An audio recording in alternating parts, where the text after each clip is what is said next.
Chapter 13, Paul D. thinks about himself as the last of the sweet home men, and he thinks about what it means to be a man. He is definitely not feeling like a man at this moment. He has been manipulated by beloved. He feels estranged from Sethe, and he's trying to figure out what to do with himself. He had grown up thinking that all the blacks in Kentucky were not men except for the 5 of the sweet home men, that Mr. Gardner treated Paul D. and the other Pauls and Sixo like real men, and that because of that, they felt like they had manhood and that they could be believed, that they could be trusted, and that they were listened to, and that these are qualities that, make a person feel human, like they matter. But then school teacher, who is the slave owner who came in after Mr. Garner died, he took all that away. He taught them that they were not men, that they were only sweet home men at sweet home when Mr. Gardner was in charge. So this is just a reflection, and I think this is an important theme throughout this story, this question of what is a man. This is something Paul D. wrestles with quite a bit at various times. Once he is no longer working as a slave for Mr. Gardner, they are treated in such a way by school teacher and by everyone else they meet that they are trespassers among the human race, watchdogs without teeth, steer bulls without horns, gelded workhorses whose neigh and whinny could not be translated into a language responsible humans spoke. His strength had lain in knowing that school teacher was wrong because he'd been taught otherwise by Mr. Gardner. Now he wondered. There was Alfred, Georgia. There was Delaware. There was Sixo, and still he wondered. If school teacher was right, it explained how he had come to be a rag doll, picked up and put back down anywhere, anytime by a girl young enough to be his daughter. So he's acknowledging to himself he's being manipulated by beloved to have sex with her whenever she wants. And he's being moved, placed where she wants him, and there was nothing he could do about it. So he's realizing that like all those urges to leave 124 were probably coming from her. And he's like, what kind of man am I if this girl is basically manipulating my every move?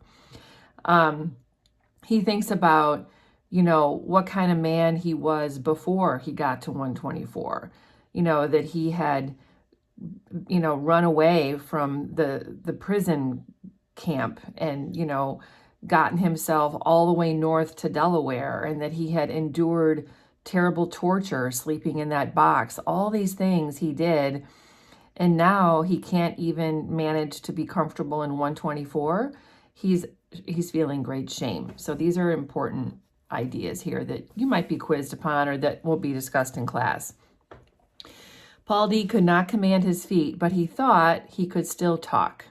And he made up his mind to break out that way. He would tell Sethe about the last 3 weeks, catch her alone coming from work at the beer garden she called a restaurant, and tell it all. So this is wise. This is, I think, showing emotional intelligence. Like, talk to somebody about it. He trusts Sethe and he's going to tell her what's been going on. So he walks to meet her after work one night. It's cold. It's in the winter. And while he stands out there waiting for her to come out, he's rehearsing in his head what he would like to say.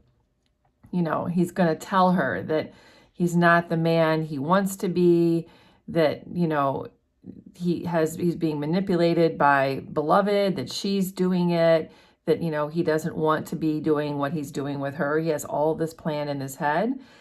And he just thinks to himself, like, here he is, a grown man fixed by a girl. But what if the girl was not a girl, but something in disguise? And I wrote here, right. I mean, she is. She's incredibly powerful. She is not just a girl. As we know, she's a lot of things, symbolizing quite a bit of things. And so this is dawning on Paul too, like maybe there's something else going on with her. I mean, why would it not be a reasonable thing to think? Because he showed up there and 124 was haunted. So Sethe comes out from work and she's really happy to see him. She tosses food, like leftover bones and things, to some dogs that are sitting outside waiting for scraps. And she smiles at him. She's so happy to see him. And he thinks he smiles back, but he's so cold. He's not entirely sure. And Sethe is like, oh, you make me feel like a girl coming to pick me up from work. No one ever did that before. So she's just really happy. And they chit chat. You know, she has no idea that he's burdened by a problem. You know, she doesn't know. So they walk for a while without a sound, and they sort of talk about ordinary things. And she finally asks him, like, is something the matter? So she picks up on his mood, and he's like, well, in a way of speaking. And her first thought is maybe he lost his job, not cut back. And he says, no, I have plenty of work. There's plenty of work. And then he says, he's prepared now. He's going to tell her. He says, Sethe, you won't like what I'm about to say. And she stops and turns her face toward him and the hateful wind. And she's thinking, he's going to leave me. Of course, that's what she's thinking. She's already ready to accept, release, or excuse an in need or trouble man. She's already prepared herself that, you know, men are going to disappoint you. He's going to leave me. And Paul says he knew what she was thinking. And even though she was wrong, he was not leaving her. He wouldn't ever. The thing he had in mind to tell her was going to be worse. Of course, I'm having sex with beloved. Of course, that's going to be worse. So when he saw the diminished expectation in her eyes, the melancholy, you know, so sad face, he could not say to this woman who did not squint in the wind, I am not a man. He couldn't tell her. So he doesn't tell her. What he actually says is not what he planned. He says, I want you pregnant. Would you do that for me? So this could be a quiz question. Like, what did he plan on telling her? The truth about beloved. And what does he actually tell her? I want you pregnant. She starts laughing. You came all the way to ask me that? You are one crazy-headed man. You're right. I don't like it. Don't you think I'm too old to start all that again? So, I mean, she probably isn't, because remember, she had Denver when she was like 19.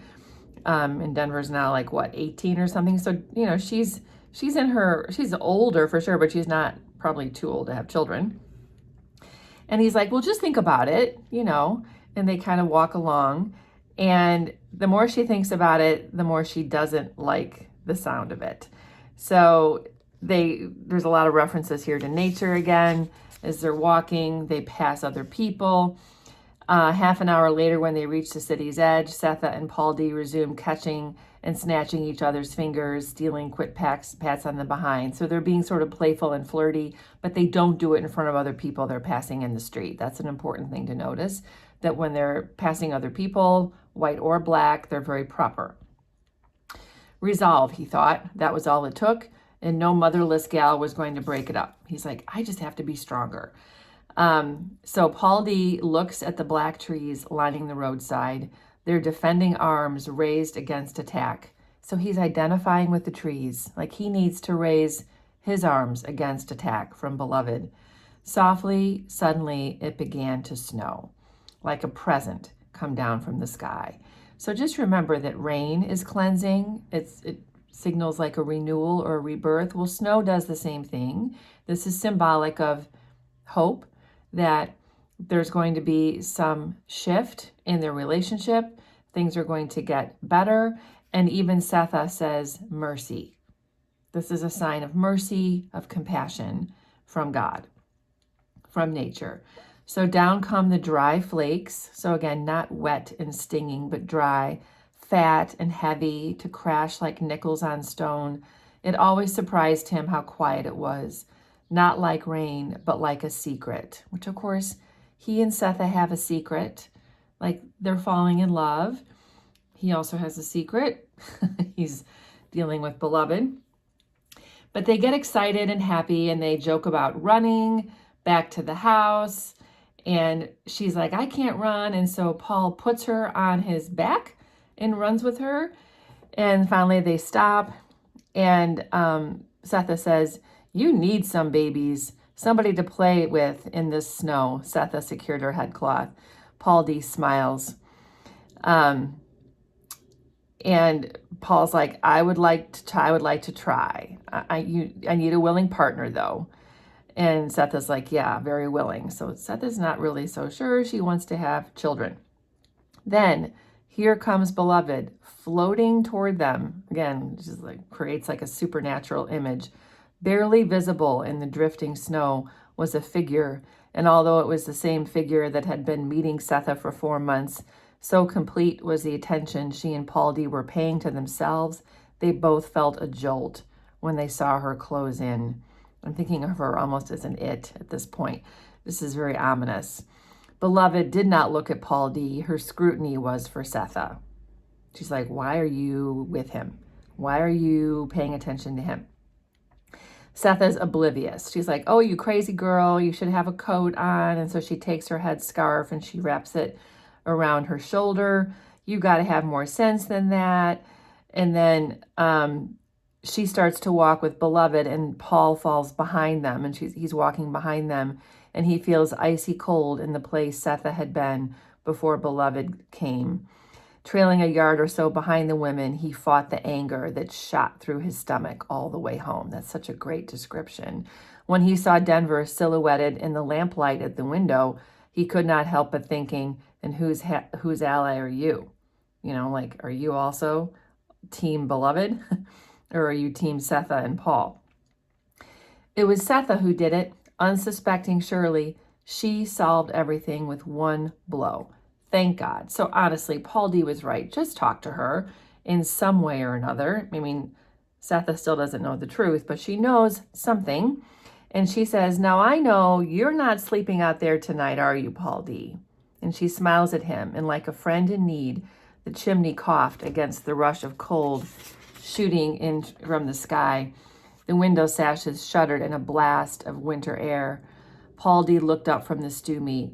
You come upstairs where you belong and stay there. How wonderful. The threads of malice creeping toward him from Beloved's side of the table were held harmless in the warmth of Sethe's smile. So Sethe is protecting him. Once before, and only once, Paul D had been grateful to a woman. So now we have a flashback of him when he was escaping, and he ends up in Delaware. And this is a little paragraph that talks about what happened when he first arrived in Delaware. We don't know the whole story of Delaware yet, but when he first arrived and knocked on someone's door, he asked if he could just do some basic outside chores for just a little bit of food, and she invites him in and she takes him to bed. So, you know, again, there's just a lot of sort of sex with people. This is her taking advantage of him for sure. He's hungry, he's poor, he's tired, he's lost, he's been running from slavery, and he's traumatized, and this woman takes advantage of him. But he was grateful because he slept in a bed, he was given food, he was given love and attention, and now he's grateful a second time to Sethe. So now we're back in the present again. He felt as though he had been plucked from the face of a cliff and put down on sure ground. It's a great simile. In Sethe's bed, he knew he could not put up with two crazy girls as long as Sethe made her wishes known. So he feels definitely like he's safe from Beloved. He also acknowledges to himself, maybe he was holding himself to too high of a standard. Maybe it's not weakness to succumb to what he was succumbing to. Maybe it's just human. Maybe he was just, dealing with ordinary problems is what he thinks to himself here. So he gives himself some grace, honestly. Sethe now, so they're snuggled in bed. Sethe is thinking about this pregnancy thing. She's like, she doesn't want to do it. She's frightened by it. Having another baby means you have to be good enough. You have to be able to manage not two, because now we got Beloved there, but a third child. She doesn't want to share another baby with the girls. And she also recognizes that, like, in this family they have so far, Paul D is not the head of it. He's kind of still a visitor. And so this is tricky, and she's remembering the kind of things that they talk about. Paul D says, can you stitch this up for me? And she's like, as soon as I finish this petticoat for one of the girls. Or he asks, is there any pie left? And she's like, Denver ate the last of it. So like, she's aware that the girls are coming first before Paul, and that having another child would make it even more difficult than it already is. So she really doesn't want to have a baby. So she sighs and places her hand on his chest. She knows that she's building a case against him in order to build a case against getting pregnant, and it shamed her a little because, of course, she really loves him. She's so happy he's there. But she has all the children she needs, is what she thinks to herself. And then as she's sitting there or laying there thinking, she remembers that the minute she saw the dress and the shoes sitting in the front yard, she broke water. She's remembering when Beloved first showed up. Didn't even have to see the face burning in the sunlight. She had been dreaming it for years. So this is just out of the blue, this writing here. Now it's a little bit more abstract. This should give you a hint that Sethe, deep down, knows that Beloved is the ghost coming back to life. She'd been dreaming it for years. She knows it, but she's having a hard time acknowledging it. Whereas Denver, she acknowledged it right from the beginning. Paul D's chest rose and fell under her hand, which is a symbol that she's in control of the situation. There'll be no baby unless she says so. So the important things here is that Sethe and Paul D are able to break Beloved's power over them, even though Sethe doesn't even really know what's going on. We have some imagery of nature that's very important. Those big, strong trees give Paul strength, and the cleansing snow, which is a hint of renewal and hope and mercy. Paul D struggles with his masculinity and his role in Sethe's home. And honestly, Sethe struggles with that a little bit too. And Sethe begins to acknowledge who and what Beloved could be. We're going to go on to chapter 14 because it's very short. So while Paul D and Sethe are laying upstairs, Denver and Beloved are downstairs in the kitchen, and Beloved is upset. Clearly, she's like looking crabby. And Denver is watching her, and then she says she likes him here because she knows that Beloved is thinking about Paul D. And Beloved says, make him go away. And Denver's like, she might be mad at you if he leaves. Like, you don't want to be blamed for him leaving. And this whole time they're talking, Beloved is digging around in her mouth with her fingers, just like sucking on her finger. And all of a sudden she pulls out a tooth at the back of her mouth. And Denver's like, whoa, didn't that hurt you? And Beloved looked at the tooth and thought, this is it. Next would be her arm, her hand, a toe. Pieces of her would drop, maybe one at a time, maybe all at once. This tells me that Beloved knows she's not really just a human, that like she's somehow pieced together from the other side or something like that. She feels her body is not sure. It's not secure, like it may not hold her or, keep her. It talks about like her legs could just fly off. She has difficult time keeping her head on her neck. Remember how skinny her neck is and how her head kind of bows all the time. So her physical features are not vital. They don't seem like they're fully human. And Denver's like, that must be a wisdom tooth. Doesn't it hurt? And Beloved says, yes. And then Denver's like, well, why don't you cry? Well, I'm thinking to myself, because she's not human. And Beloved's like, what?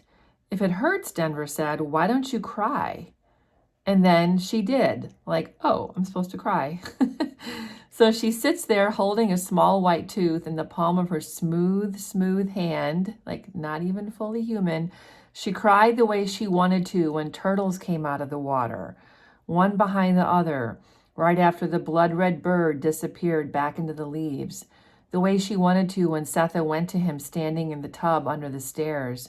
With the tip of her tongue, she touched the salt water that slid to the corner of her mouth and hoped Denver's arm around her shoulders would keep them from falling apart. The couple upstairs, united, didn't hear a sound, but below them, outside, all around 124, the snow went on and on and on. piling itself, burying itself higher and deeper. So this snow is surrounding them like a cocoon.